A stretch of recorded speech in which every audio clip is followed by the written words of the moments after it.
Magandang hapon po sa inyong lahat mga guys. Welcome back to my channel. Sprocket series ng Barako 175 version 2 ito.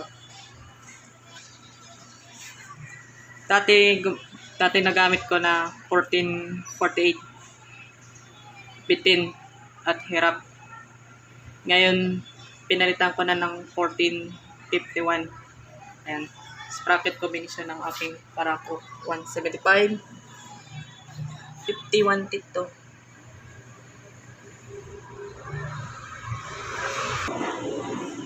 Yan, 51 tit to mga guys. Ngayon, kukumpara sa dati na gamit ko na 1445 saka 1448. Hindi kagaya ng high speed na sprocket. Nahihirapan po sa ahon ito. Yung performance ng 1451, ganun pa rin, wala pa rin pagbabago yung takbo ng motor. Ayan. Marami po yung kinakarga namin. Tapos, badali na siya paakyat na. Para hindi na siya hirap na hirap po. Yun ang mga guys.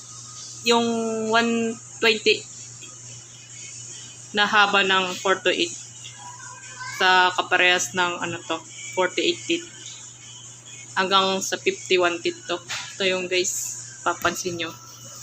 Ayan, yung chain cover ng Barako kasi malapit na po siya tatama dito sa kadena.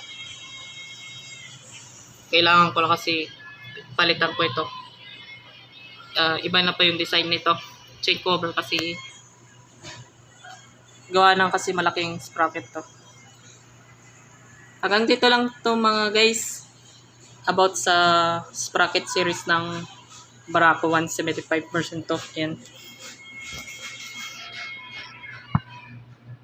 Applicable naman po sa Barako 1, 2 at 3. Gaya nyo lang po sa ibang model ng motor nyo.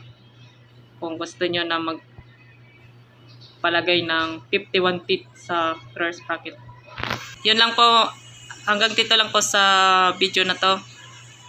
Maraming salamat at paki-subscribe, press the bell icon, paki-click notification bell icon, piliin nyo all para lagi kayo update sa aking content videos.